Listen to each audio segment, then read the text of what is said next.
Xenoblade Chronicles 2 came out back in 2017. It is the sequel to Xenoblade Chronicles 1 and plays as an action role-playing game.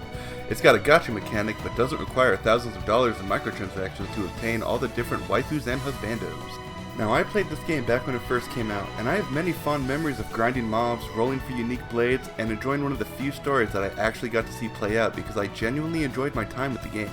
I really only had one problem with the game, and that I never actually finished it. I got to the final boss and everything, and had every intention to finish, but other things either got in the way or demanded my attention.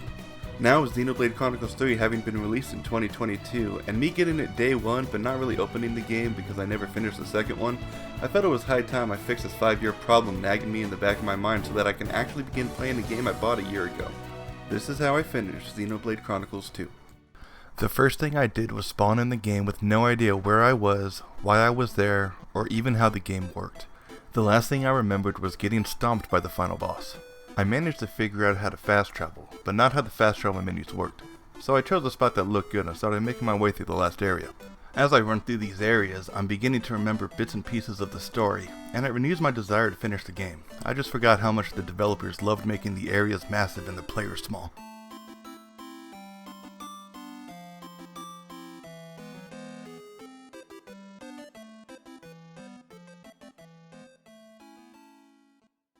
After running down a few hallways, descending many flights of stairs, and passing more hallways, I find the God of the World.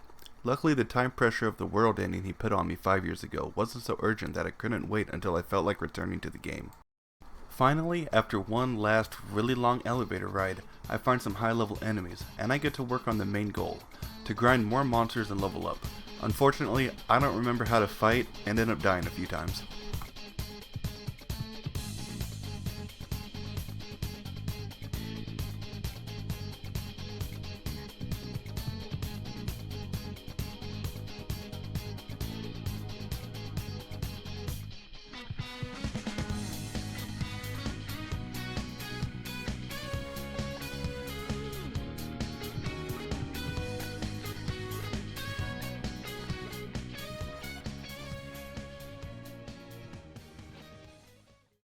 I decided to change up my approach and stick a healer on Rex, the main character, and it's smoother sailing from there.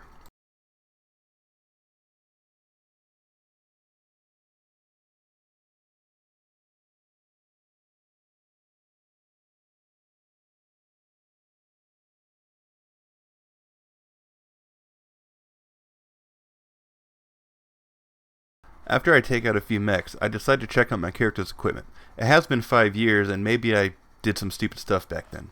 I soon learned that my gear isn't as up to date as it could be, and that I just straight up haven't been equipping my blades with power-ups and making myself weaker as a result. I can see a noticeable difference now that my team isn't equipped with wet napkins.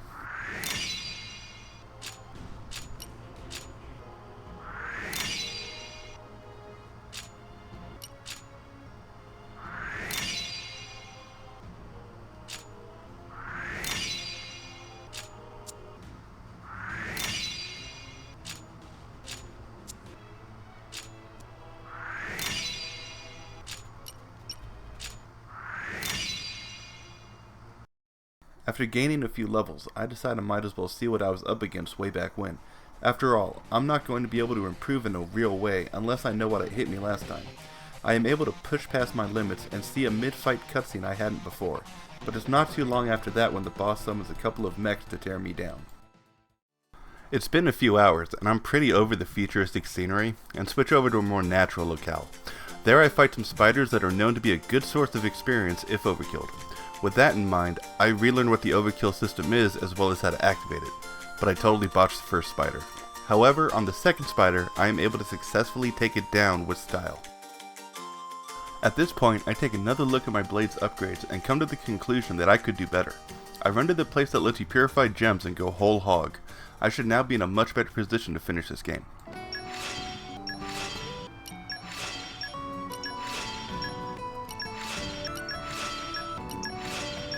Now that my party is as optimized as I think they're ever going to get, I take out a few more mechs using the overkill system to collect a little more XP and level up.